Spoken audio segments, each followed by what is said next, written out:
कुछ तत्व ऐसे थे मुसलमानों के बीच में जो किसी हालत में वहां यात्रा नहीं होने देना चाहते थे। दाग तो लगा था और मुस्लिम समाज पर ही लगा था। नमस्कार, आप देख रहे हैं हरियाणा तक।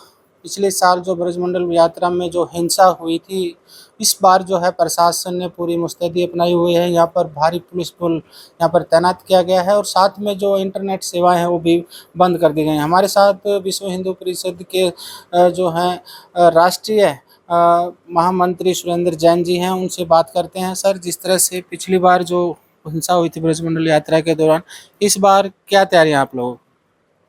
पिछले साल जो हुआ वो बहुत दुर्भाग्यपूर्ण था और यात्रा अधूरी रह गई थी। पिछले साल ही वहां के समाज ने संकल्प लिया था, इस बची हुई यात्रा को हम पूरा करेंगे, और पूरी दुनिया ने देखा, बड़े गौरवशाली ढंग से पूरे समाज ने मिलकर उस यात्रा को निकाला। उसके बाद उन लोगों का ही आग्रह था कि हमको अगले साल भी यात्रा निकालने का अवसर दिया जाए। हम लोगों ने निर्णय लिया, पूज्य संतों ने निर्णय लिया कि वहीं के लोग निकालें। सभी खापों के पालों के अध्यक्ष उसका नेतृत्व कर रहे हैं, पूज्य संत नेतृत्व कर रहे हैं और एक अच्छी तैयारी है। प्रशासन की ओर से भी सहयोग है और ऐसा लगता है कि इस बार की यात्रा एक अद्वितीय यात्रा रहेगी और मेवात ब्रजमंडल के इतिहास में आज की यात्रा बड़ा महत्वपूर्ण रोल प्ले करेगी। पिछली बार क्या कांड रहे जो हिंसा हुई यात्रा में? कुछ तत्व ऐसे थे मुसलमानों के बीच में जो किसी हालत में वहां यात्रा नहीं होने देना चाहते थे। उनकी तैयारी थी पहले। कांग्रेस के एमएलए मामन खां वो तो खुलकर धमकी दे रहा था। आपको पता होगा, साइबर क्राइम का बहुत बड़ा अड्डा नूह में चलता था। कुछ दिन पहले ही पुलिस ने उसको क्रैकडाउन किया था, बहुत लोग गिरफ्तार हुए थे। तो ऐसे कई सारे मुद्दे थे जिनको लेकर उनके अंदर कुछ शरारत करने की इच्छा जाग रही थी।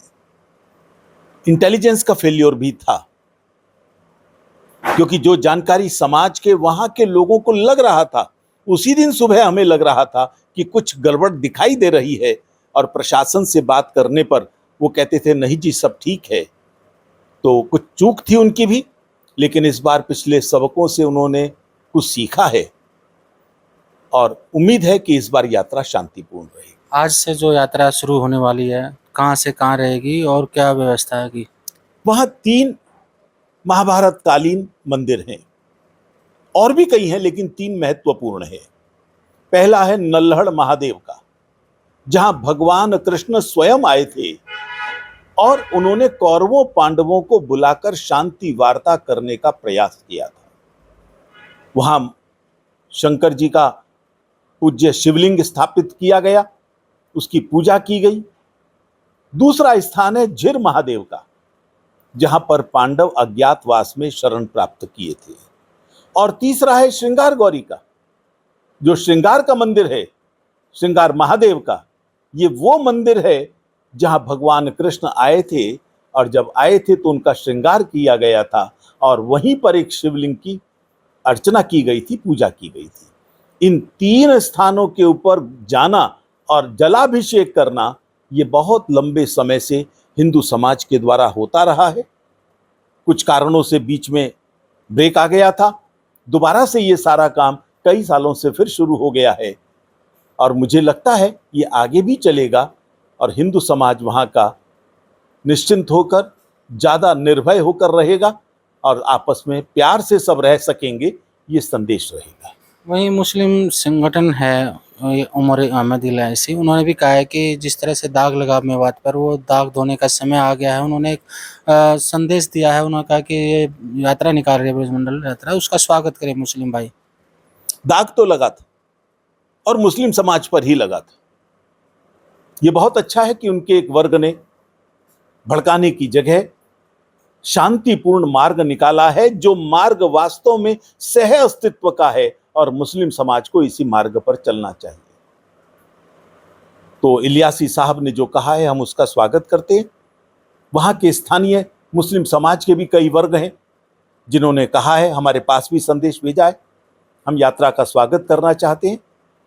हमने उनकी पहल को भी बहुत पसंद किया है, उसका भी स्वागत किया है। जो सरकार द्वारा जो प्रबंध किए गए हैं सुरक्षा के, इंटरनेट सेवा बंद किए हैं, उसको किस तरह देखते? इस बार सरकार पिछली गलतियों से सबक सीख रही है और हमें लगता है कि सरकार पूरी तरह चाक चौबंद व्यवस्था कर रही है और कोई गड़बड़ होगी ऐसा लगता नहीं है। सरकार की व्यवस्था दोनों समाजों का मिलकर सौहार्द और बाबा भोले की कृपा, ये पहला सोमवार है श्रावण का। 72 साल के बाद ये मौका आया है कि श्रावण के अंदर 5 सोमवार पड़ रहे हों। आज ही श्रावण शुरू हुआ है और आज सोमवार भी है। ये अद्भुत संयोग बना है। हरियाणा के इतिहास में भी यह एक अद्भुत आदर्श बन सकेगा, ये मेरा विश्वास है।